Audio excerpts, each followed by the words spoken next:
പേര് കണിമംഗലം ഗോകുലകം എന്ന് പറഞ്ഞ പേരല്ലേ? അത് ആ പേര് കേൾക്കുമ്പോ ആദ്യം തോന്നണ എന്താ? ലാലേട്ടൻ. കണിമംഗലം കോവിലകത്തെ ജഗന്നാഥൻ തമ്പുരാൻ. ഒരു ഗുമ്മുണ്ട്. അതെ, തലതൊട്ടപ്പനോ എന്താ അറിയില്ല അങ്ങനെ. തലതൊട്ടപ്പൻ എന്ന് പറഞ്ഞ പോലെ തലതൊട്ടപ്പൻ.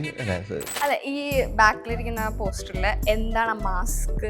അത് ചുമ്മാ വെറുതെ ഒരു കൈ പിടിച്ചിട്ട് സിനിമയുടെ ബന്ധമൊന്നുമില്ലേ? സിനിമയായിട്ട് ബന്ധമുണ്ട്. അത് സിനിമ കാണുമ്പോൾ മനസ്സിലാവും. മനസ്സിലാവും. കൊറേ തവണ എടുക്കേണ്ടി വന്ന എന്തെങ്കിലും സീൻ ഉണ്ടായിരുന്നു? നല്ല ചോദ്യം. എന്റെയൊക്കെ കുറെ തവണ പോയിട്ടുണ്ടല്ല, മിക്കവാറും ഉള്ളതല്ല, തുടക്കം തൊട്ടേ പോയിട്ടുണ്ട്. പൈങ്കിളി അടിക്കുന്ന സമയത്ത് തൊഴിലുറപ്പിന് ചേച്ചിമാരൊക്കെ നീ എന്തിനാ കൊച്ചിനടിച്ചതെന്നൊക്കെ അങ്ങനെയൊക്കെ ഒന്ന് ചോദിക്കാറുണ്ടായിരുന്നു. ഒരുപാട് തക്സ് ഒക്കെ പറയാറുണ്ടോ? അങ്ങനെ ഞാനത് തക്കിയിട്ടൊന്ന് ഒരു മണിക്കൂർ ആലോചിച്ചിട്ട് ദേഷ്യപ്പെടുന്ന ഒരു സീനാന്ന് വിചാരിച്ചു.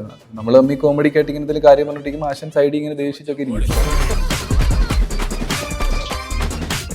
അമ്മയ്ക്കൊരു വലിയ ഫാൻ ബേസ് ഉണ്ട്. പിന്നെ എന്തുവാ അച്ഛനെ കിണറ്റിനെ നിർത്തിയിട്ട് സിഗരറ്റ് വലിപ്പിക്കുന്ന സീൻ ഉണ്ടായിരുന്നു. അച്ഛനെ കിണറ്റിലിറക്കില്ലേ? കിണറ്റിനകത്തല്ല വേണം എവിടെ പോയെന്ന് ഞാൻ പറയുന്നോട്ട് അഭിനയിച്ചു തരും. അമ്മ റെസ്പെക്ട് ചെയ്തിരിക്കും. അമ്മ വൺ കമന്റ് ഒക്കെ ഇടും, പോടാന്ന് വിളിച്ച് തിരിച്ച് പോടിയെന്ന് വിളിക്കാൻ പോകുന്നു.